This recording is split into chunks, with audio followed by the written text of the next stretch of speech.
And just a couple of notes before we begin. Just a reminder that even with a small group, I'm sure we would be fine with the chat. It is helpful to have you ask questions using the Q&A system. Myself and our panelists will all be able to see the questions. We might be able to pause and ask and answer those questions, right in the midst of a slide, or they'll be able to type and answer the question just right on the screen as well. So again, questions go in the Q&A. Otherwise, just generally sharing responses, ideas, comments to questions that are posed. You can put those right in the chat. And then we will send out a copy of the slide deck and the recording to you, and you can share those with others on your team. I'm usually able to get that information out the following day. So look for an email tomorrow at some point with that information. And then because we do post these online and you can access them, down the road, just be mindful that some of the information might change. This is pretty important with some of our legal webinars that we offer, but just know if you check this out a month or a year from now, maybe some of the information might change, so just be mindful of that. Otherwise, we do have some other MASSP webinars coming up with friends from the College Board. We have a special education law webinar coming up later in the month, as well as a guide to the Michigan retirement system. So you can check those out by going to massp.com/events. And I am going to stop sharing, and that is all for me. So I'm going to turn it over to Dr. Tova Sheldon from the Michigan Virtual Team. Excited to learn from you guys today. Well, good morning, everyone.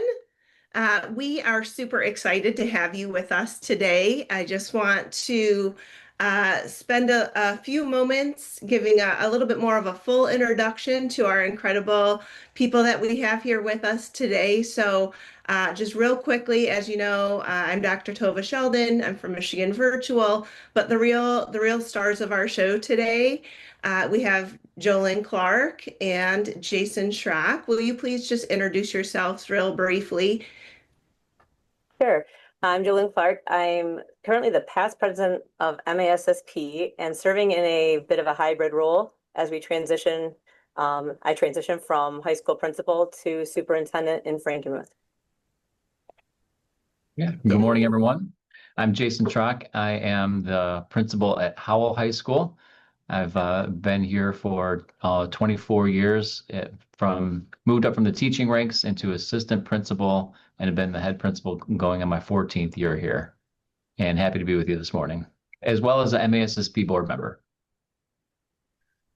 So awesome. So both just incredible people that I learn with and from every day. And I also want to give a shout out to Walt, who is on the Michigan Virtual Team, and to Ryan, who has just done a fantastic job at MASSP and just in all the communications. Really, it's a joy to be able to work with you both. So just thank you so much. So I hope all of you showed up just for Leadership Coaching for Innovation, wanting to know what it is, what it isn't, and why it works. So hopefully you can see that on the screen. And really, Ryan, Walt, Jolynn, Jason, anytime if you see something off, just make sure I know about it. I know navigating multiple screens, things can go amiss.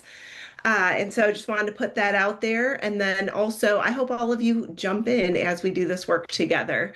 So why don't we spend just a minute or so on introductions and connections. Connections are really important for those of you that know me.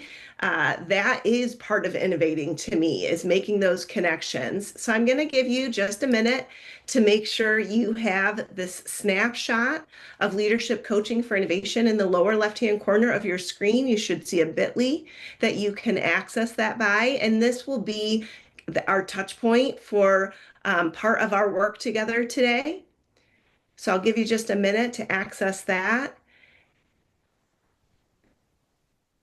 And then once you have that taken care of, if you would put in the chat your name, district, and role, and then here's the other piece. Again, introductions and connections are important.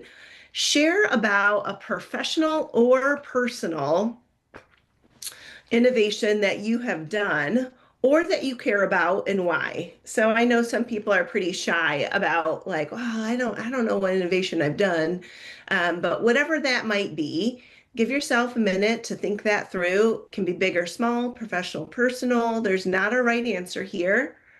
And it can be something that you've done or just that you care about, maybe something you're hoping to do. All right, so I'll give us just a few minutes to put those responses in the chat.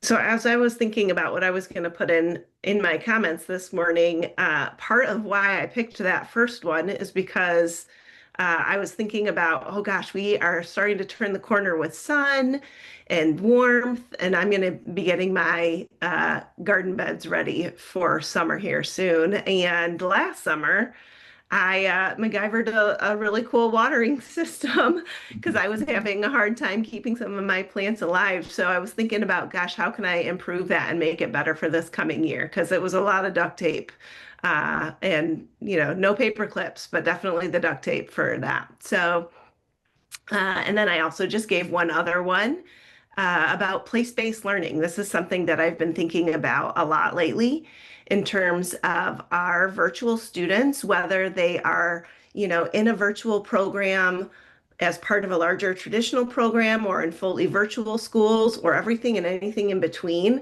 I feel like they still really deserve high quality place-based learning.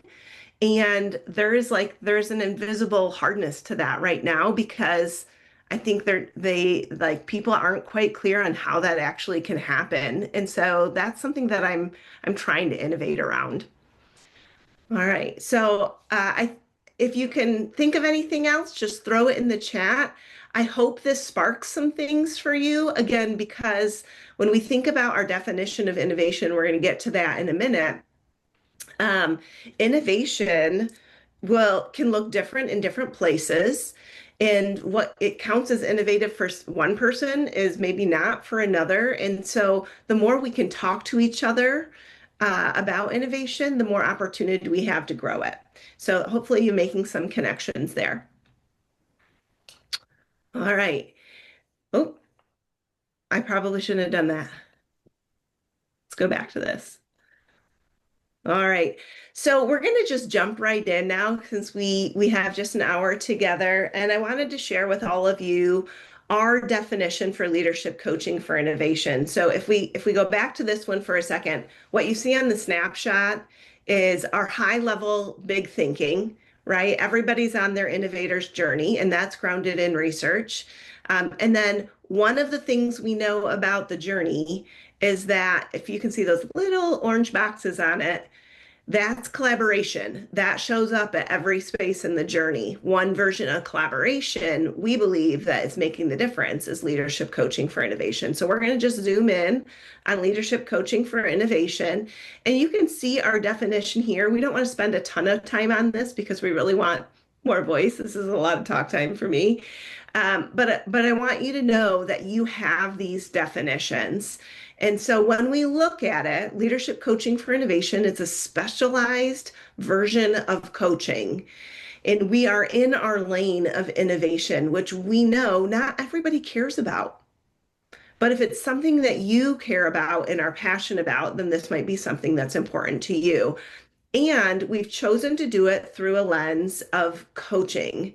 And so I just want to take a moment to zoom in on that definition for coaching as a vehicle for learning and change, because not all coaching is the same.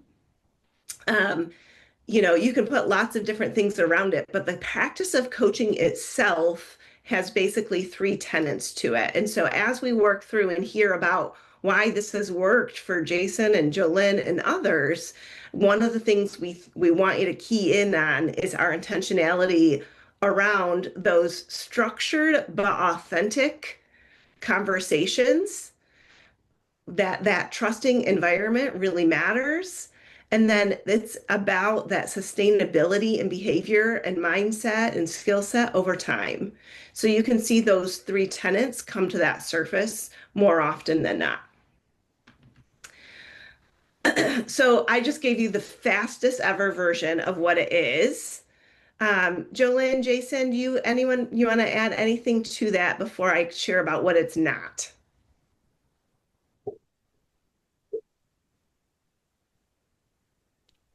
I think Okay. well, I was gonna say, I think one of the powerful components of what it is helping somebody reflect and not be given a roadmap. But I've learned a lot about just how to reflect and how to um, have a conversation about my outcomes in a better way than just trying to getting some tasks done or accomplishing something. So you just brought that to light, just the art of reflection and asking really good questions as part of the process. Thank you, Jason. That is a huge compliment. And also, how I love to show up, and that is just in the ways that you said, like the more time we spend in that authentic space, Hmm. right? Not with a rigid outcome in mind, but in that authentic generative space, with like that's one of the things we often find in other coaching areas where they fall short. But for leadership coaching for innovation, we stay in that generative, divergent, open space longer than others typically, so that, right, it becomes owned by you. Hmm. And that you've gained those capacities and abilities along the way. And we see that show up in your practice in other spaces. So, one other thing I'll point out here before, oh, no, Jolynn, you go next. Go ahead. I was just going to say, I think the distinction between, coaching and what it is and isn't, like, you said you're headed into the what it isn't, but the piece of coaching that it is that I really like is that it's driving us towards, specific outcomes or toward improved outcomes. It could be in a variety of areas. And a lot of that, like you said, authentically kind of comes together as to what those areas are going to be through the conversation. And it's not just, advice that's being given, it's really exploration of something that leads to those improved outcomes. And so it is interesting to think about coaching and mentoring or other, advisory roles that people have and play, but coaching has a little bit different angle in that regard. Yes, super well said, Jolynn. I'm going to reference you next time we get to the what it isn't part, because I think, and good thing that Ryan has this recorded, so then I can use we can use that as a quip or a tape, because I think that was just very well said. There are a lot of really important roles in education that do make a difference. We're just zooming in on this one and as coaching in our particular kind of coaching, because we think it's a high yield.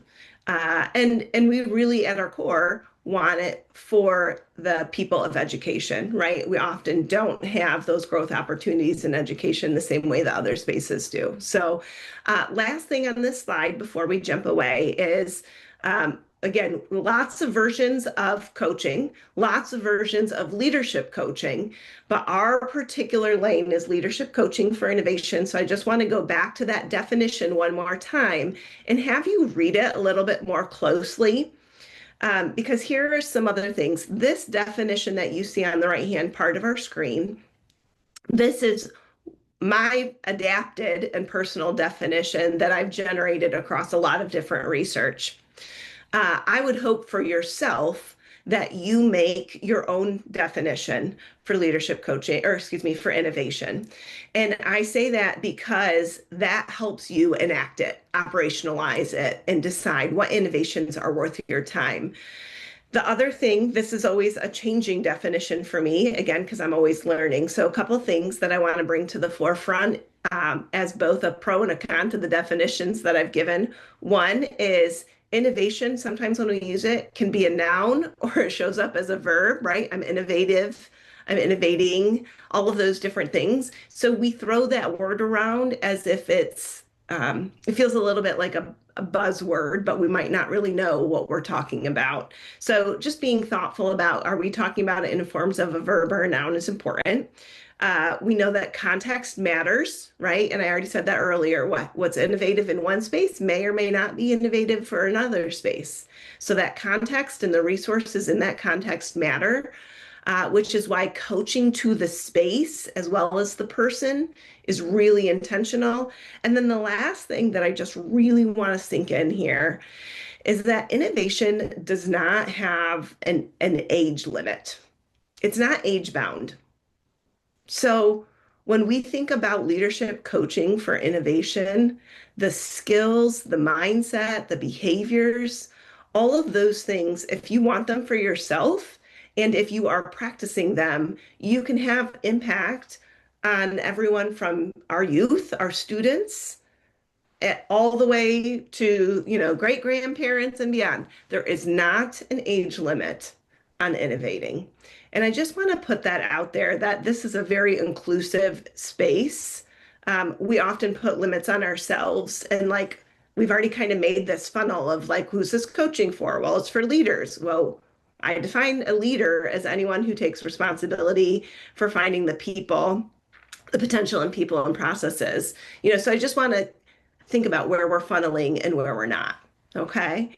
So that being said, Jolynn, this was what you basically said, summarize this graphic just so beautifully. And I'm not the originator of this. But when we talk about what coaching isn't, coaching is not mentoring. Now, do they have some intersection? Absolutely. I love that center part of the Venn diagram.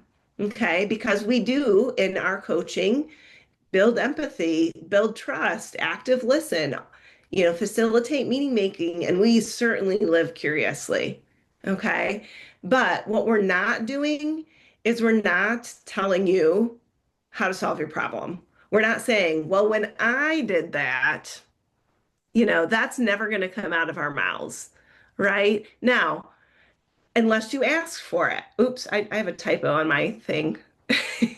Sorry, that's supposed to say, this is why you should not do webinars when you're sick. Unless you ask for it, is what that should say.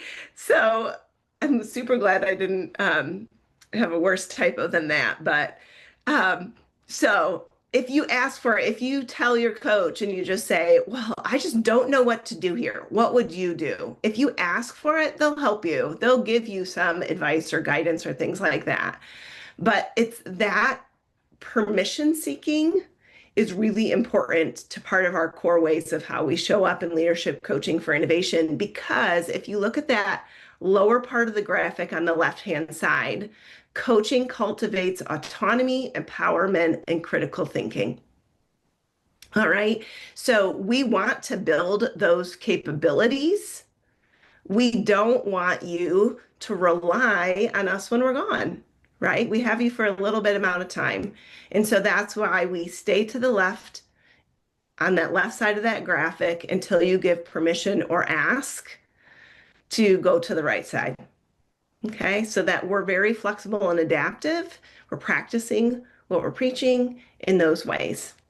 Anything else, Jason or Jolynn, that you want to name in terms of your experience about what it has been or hasn't been so far? Excuse me. I would echo the sentiment about, it lasting beyond the time that we're together, whether and I'm in a role where I have both a coach and I am coaching. And so it's kind of a neat way to see, both sides of this coin. But it's really about increasing the skills so that those last beyond our time together, whether that be, as my career has, gone over the last 24 years, and I've been very fortunate to have mentors and coaches along the way, but some of them have retired or moved on to something else. And so the skills that I've learned, if those last, that's really where I see the coaching coming in, because you have had that improved outcome and that improved ability that you're then taking into new situations. I would also add that I think it's been that contrast of what it is versus isn't. When I first, I was hesitant about uh, the first couple of conversations together because I thought, boy, you're gonna see like how disorganized my brain truly is, and I need more than just a coach. But helping you sort out, like prioritize the work that we have, a very non-judgmental space to process, and help clarify the thinking, and then like Jolene said, being able to take that reflection outside of our own conversations. The coaching happens in a moment of time, but the skills and the strategies that we can take afterward of clarifying, prioritizing, reworking ideas, that's been really, really helpful, and it feels safe rather than like you said, boy, when I would have done it this way, or why on earth would you think about that idea?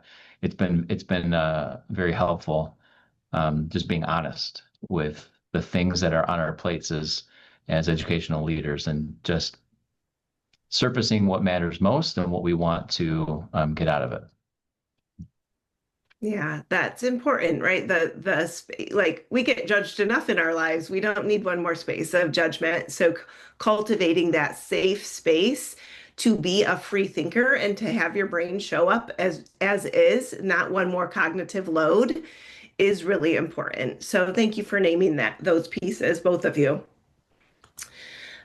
So let's jump into like, how it really works and does it really work? Okay. And so in this space, I just want to go through really when we say coaching, we're just talking about a series of conversations, and that those conversations go down a lot of different paths. Jason, I loved that you just lifted how messy it is, right? It's messy in our brains. It's messy around us sometimes.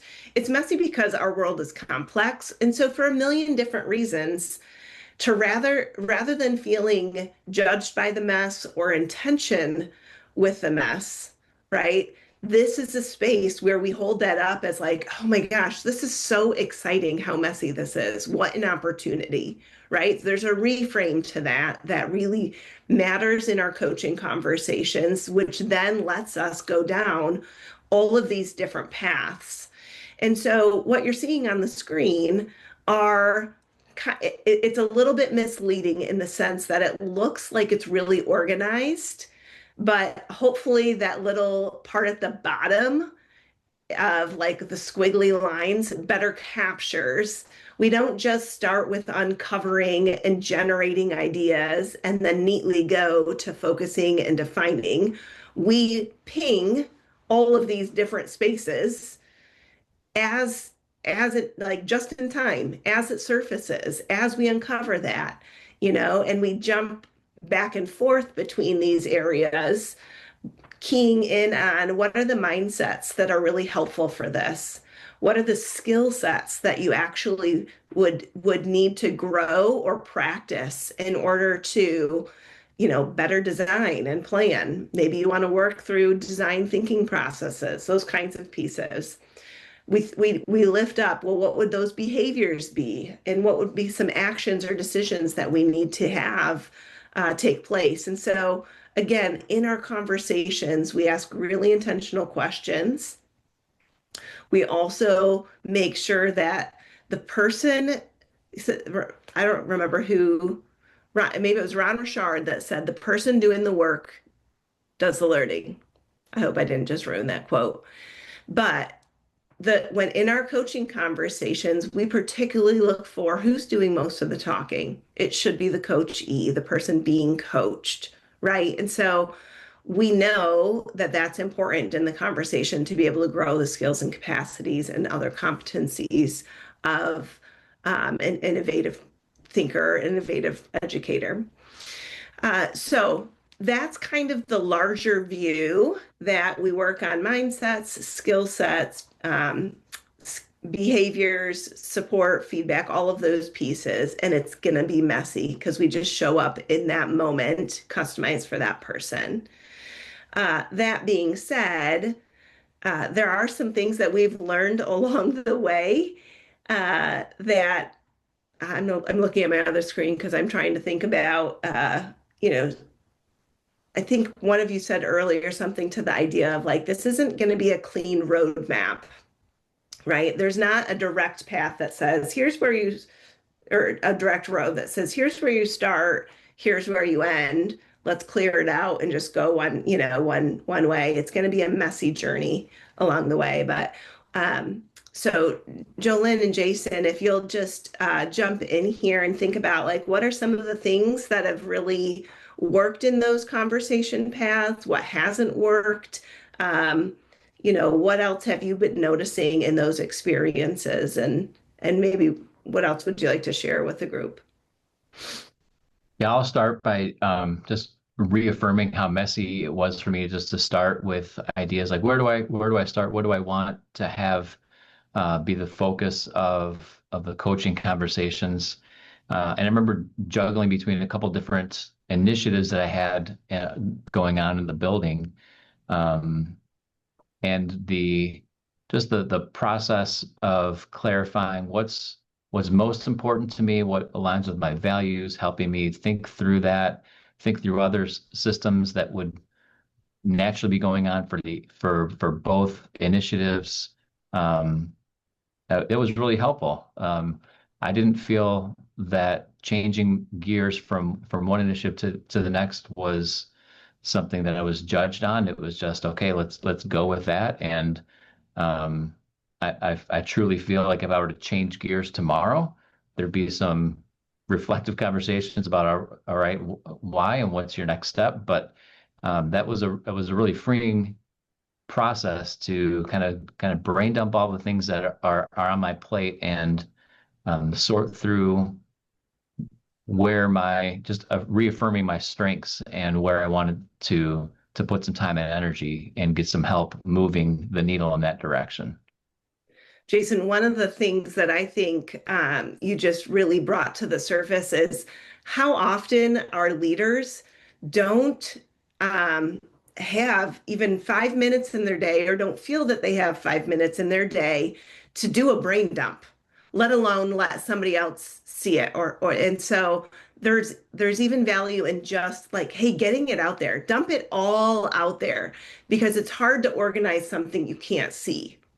Right. And so it also then allows you to think about how can we do this so that I'm working innovatively, but it doesn't feel like one more thing.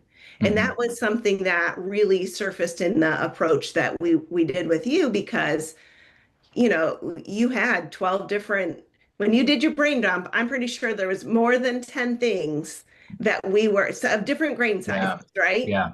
Some like, hey, I want to get this done by the end of the week. Other things like this is a 5-year thing and everything in between.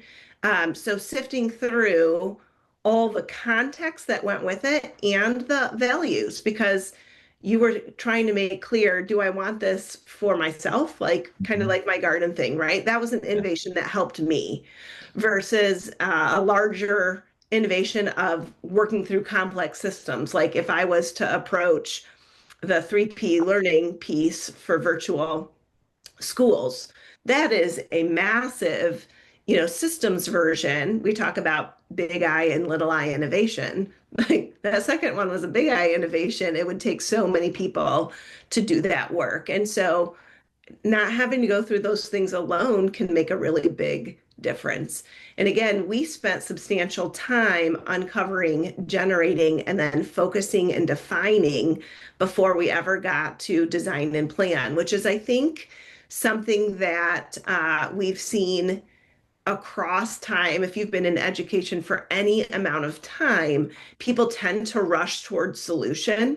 We kind of get solutionitis, like I got a solution for that. I got it. And in doing so, like sometimes it's because people are uncomfortable with uncertainty, but Other times they just don't think they have the time for that divergent thinking. But when we rush to solution, we often miss an opportunity that really could be the game changer. So I appreciate that you lifted those pieces.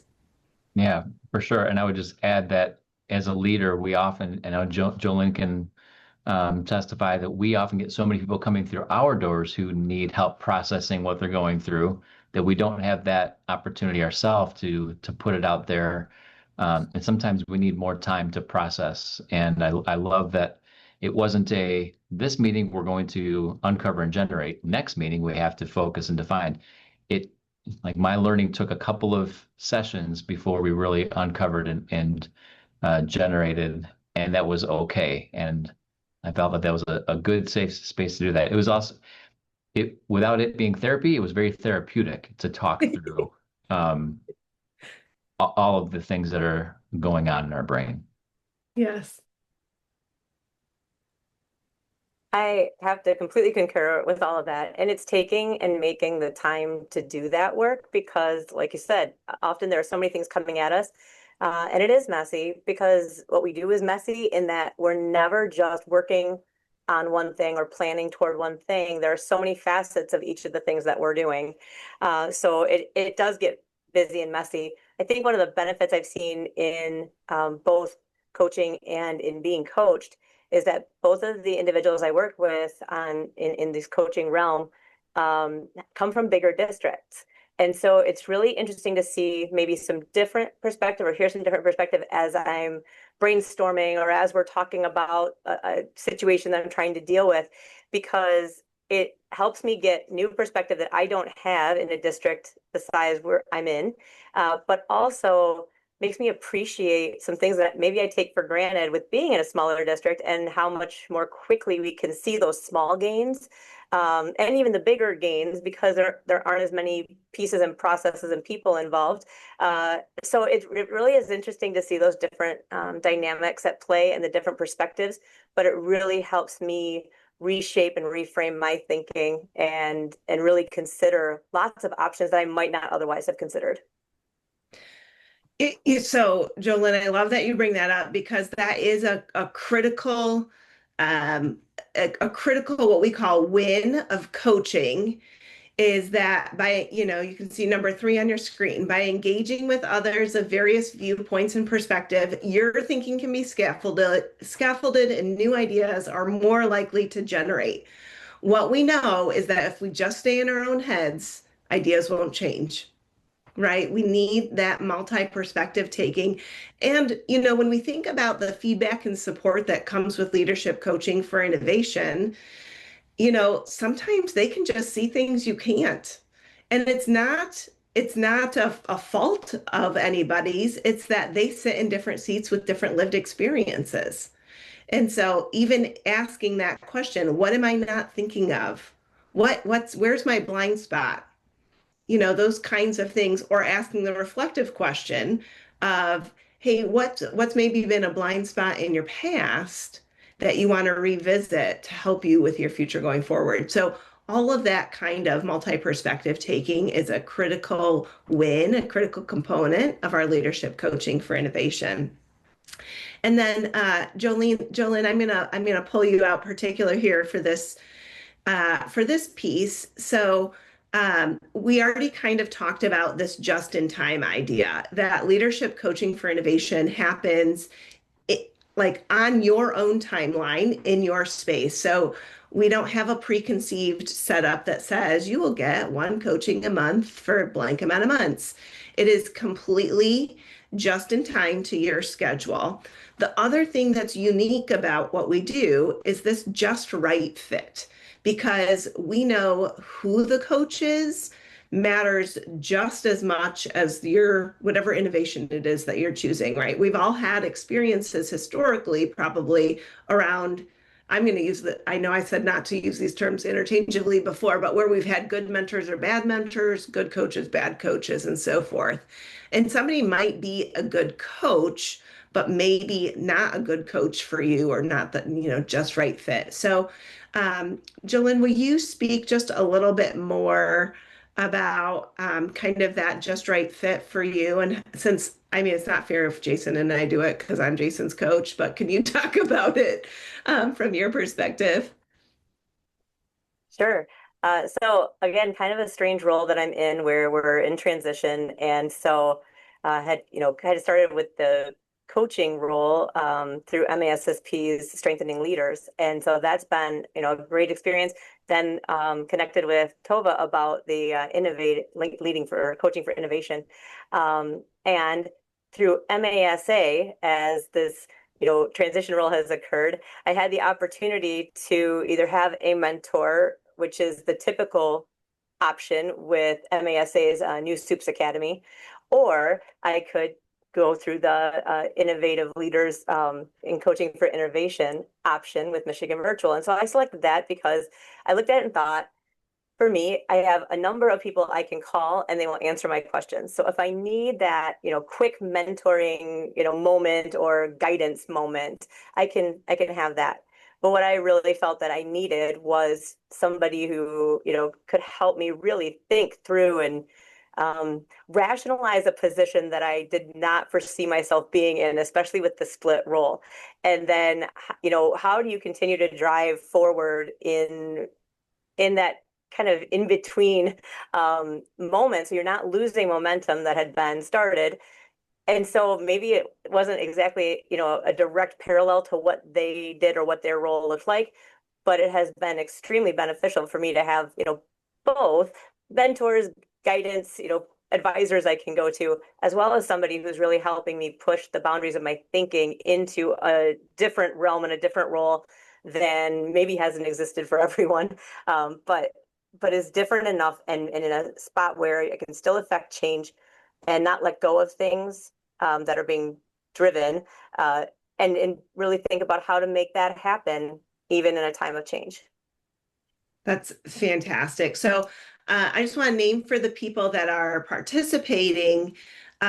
Jason entered our partnership with Leadership Coaching for Innovation under the umbrella of MASSP's Innovative Leaders Network. So Michigan Virtual has a partnership with MASSP and their Innovative Leaders Network, and that's the route that he took to being connected with us. Jolynn, like she just named, we have a partnership with MASA with both their new Superintendent's Leadership Academy and others in the organization. And so that was the route that she took to get to Leadership Coaching for Innovation.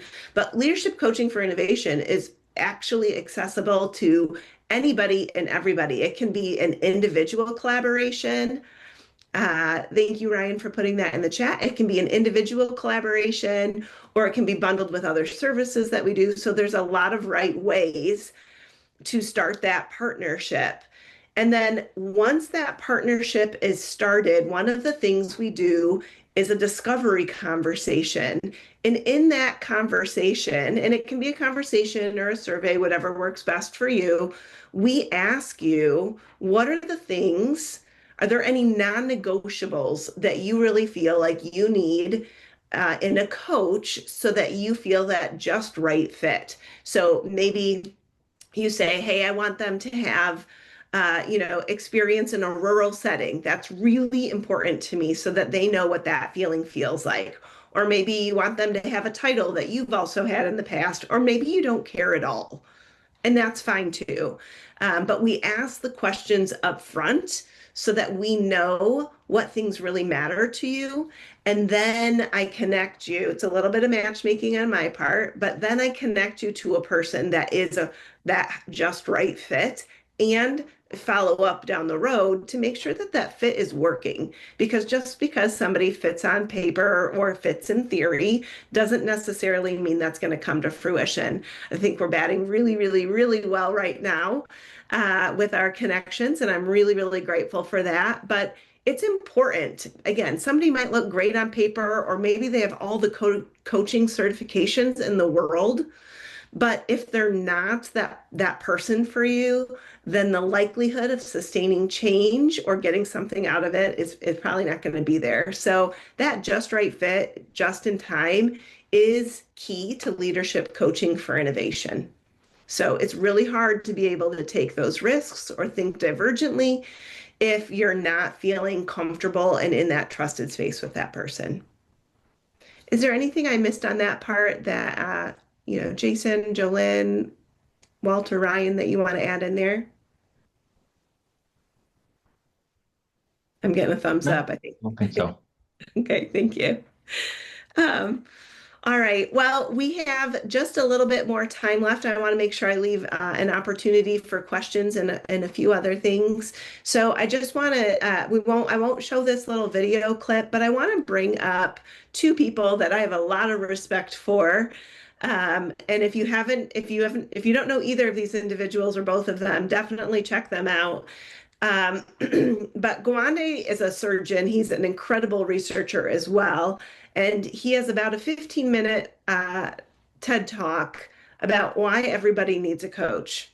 And so I know this is general and not specifically talking about leadership coaching for innovation, but it's really about, do you want to improve? And if you want to improve, then you'll have a coach.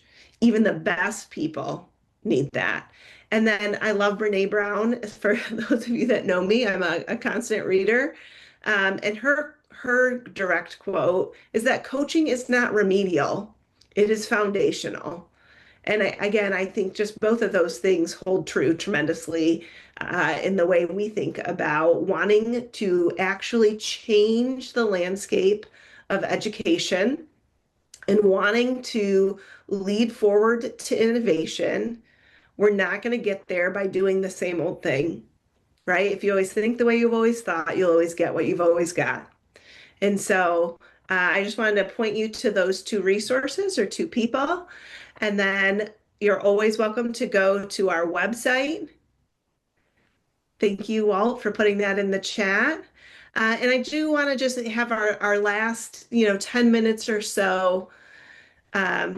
Some of you might want to have the slide deck, so I put that in there, but I really just want to spend our last little bit of time answering any questions, or Jason or Jolynn, if you want to lift any other stories that you feel like are worth sharing.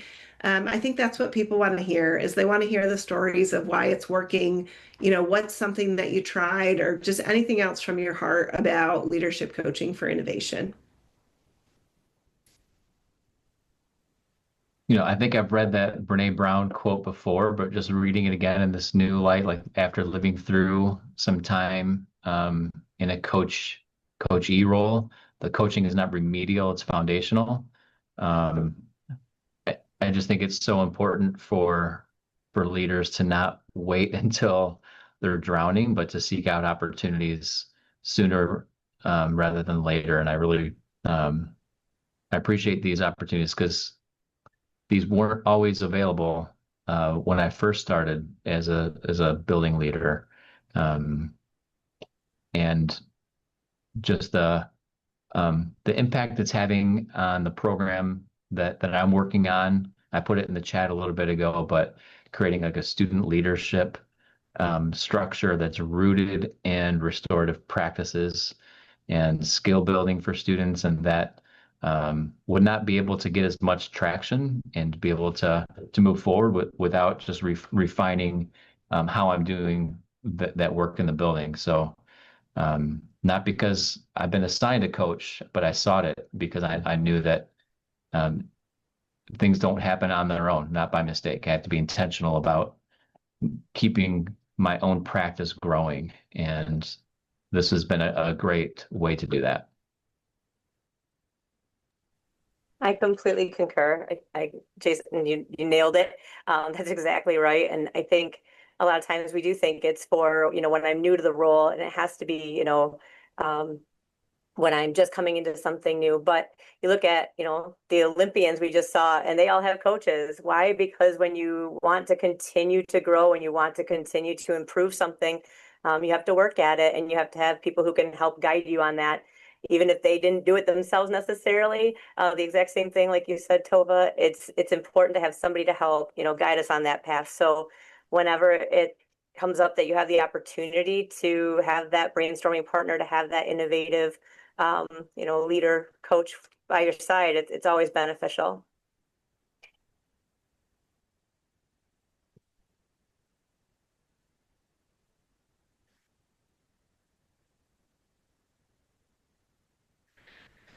So I will just wrap us up then with just the last little bit here, unless there's any other questions that surfaced or comments. I feel very fortunate that we not only get to be working directly with Jolyn and Jason, and that they've had wonderful experiences. But we have a large group of people that are being coached right now, and we have a very large coaching bench.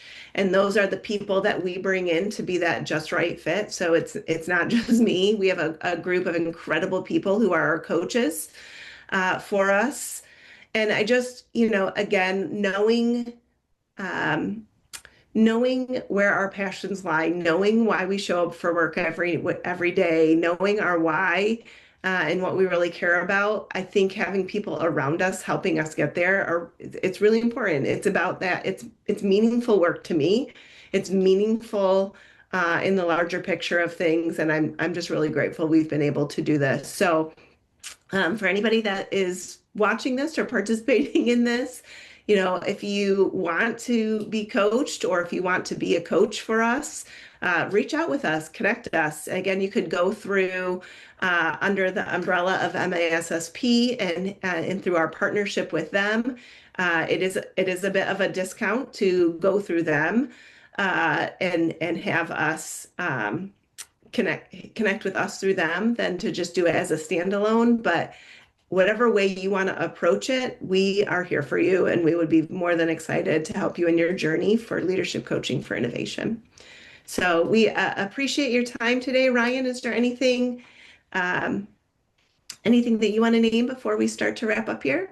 No, just a reminder that we will get the slide deck out and the recording, and probably tomorrow at some point, people will receive that, whoever registered. So, and I just want to thank Michigan Virtual. They're always great partners for MASSP and all the things. I'm not in the coaching portion of our ILN. That's kind of our year 2 group, but I know you guys have done a lot over the last 2 years, even to support the year 1 group. So we appreciate that partnership and just excited to learn from you guys today. So thanks for being here. And Ryan, the Innovative Leaders Network for MASSP has 2 cohorts. So those people that are participating in year 1 right now, so yes, I know we're going to get a chance to work with you all next year in year 2. And I know we haven't even talked about is there a year 3? We're kind of been building the plane as we've been going. So it's a little newer, but we're excited to get a new batch of year 1 recruits. So if people on this find this really interesting, obviously there's a lot of opportunities to be able to participate in supports like this. So. Yeah, perfect. Well, hey, with that in mind, I think that really speaks to kind of my little mantra in the far right corner of your screen. So this is my launch for all of you today to send you well. And that is, any problem worth solving takes many minds.